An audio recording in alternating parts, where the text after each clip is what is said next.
هاي، اخباركم ايه؟ واحدة بتقول انا في حيرة وقهرة. عندي 4 بنات. اكبر بنت عندي مؤهل عالي الحمد لله، وبقالها 4 سنين من يوم التخرج ما تقدم لهاش حد لخطبتها. ومن حوالي شهر اتقدم لها واحد عن طريق حد قريبنا. وفعلا هي العيلة محترمة، الاب والام واخواته مثليين، والجواز جواز صالونات. والشاب عنده 31 سنة ومؤهل عالي وشغله محترم وشقة في التجمع وعنده سيارة، وشاب مثال مفيهوش غلط.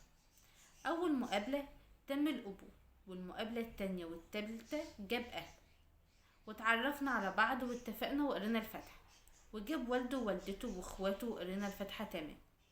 وتاني يوم اتفاجئت انها مش عايزاه ورافضة الموضوع كله، وتقول انا مش طايقة ابص في وشه. وبعدين عزمونا عندهم في الغدا، وطول النهار تقول انا مش رايحه مش رايحه، انا عاوزه افركش وانا مش طايقه. وانا زهقت ونمت. لقيتها على العصر بتصحيه وتقول لي احنا مش هنروح، يلا البسي علشان ما يبقاش شكلنا وحش قدام. المهم قمت ولبست ورحنا، وبسم الله ما شاء الله كان بيت كرم.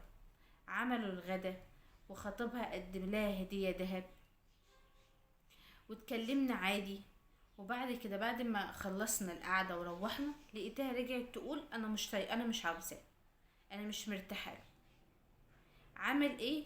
بيقول لي اللي والده بيعامله وحش وبيكدبه، والولد متدين وشخصيته محترم، ووالده وهو الولد متكلمش على لبسها ولا شغلها ولا اي حاجة وسايبها براحتها، بس هي مش طايقة.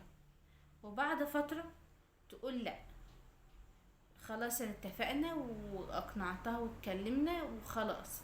رجعت وقالت خلاص انا هكمل الخطوبة. وبعد فترة رجعت قالت لا، انا مش عاوزاه ومش طايقاه. فانا قلت لها ربنا شرع الخطوبة وخلاها علشان تتكلموا وتشوفوا بعض وتفهموا بعض، ولو ما حصلش حاجة في الخطوبة وما ارتحتوش خلاص سيبوا بعض.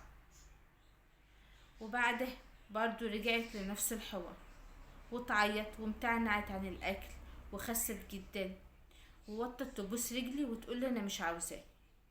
اقول لها يا بنتي ده انسان محترم وما عندوش اي حاجه وحشه. تقول لي لا. لحد ما الواحد تعب، ابوه وامه شاريين البنت، وهي كلمته وقالت له كل واحد اسمه ونصيب، انا مش عاوزه اكمل معاه، مع ان هو ما عملش حاجه وتعامل معاها كويس، وابوه وامه شارين وبيحترموه وبيقدروه. وبعد كده ترجع تاني وتوافق ويقعد شوية، وبعد كده ترجع تقول لا انا مش عاوزاه. فانا تعبت ومش عارفة اعمل ايه. بصي، هو انت اقعدي اتكلمي مع بنتك بالعقل، شوفيها ممكن بتحب شخص تاني او حد تاني بيكلمها، او ممكن مثلا بيتكلموا وبعد كده يشكلوا فتبقى كويسة مع ده.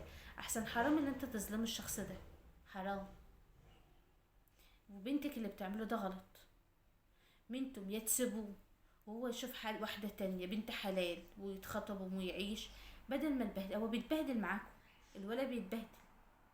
وبنتك ما عندهاش قرار صح ولا واضح، وهي مش عارفة هي عاوزة تعمل ايه وبتعمل ايه. فاقعدي اتكلمي مع بنتك كويس بما يرضي الله، وكلميها وصاحبيها عشان تقولك اللي جواها من غير خوف. قولها اللي انت بتعملي كده ليه وايه الاسباب، وهي اكيد عندها اسباب. هي مش بتعمل كده لوحدها او هي مثلا تعبانه نفسيا، لا هي شخص عاقل بس عندها سبب بيخليها تعمل كده. فاقعدي اتكلمي معاها وشوفيه ايه السبب وايه اللي بيحصل وانت ما تعرفوش.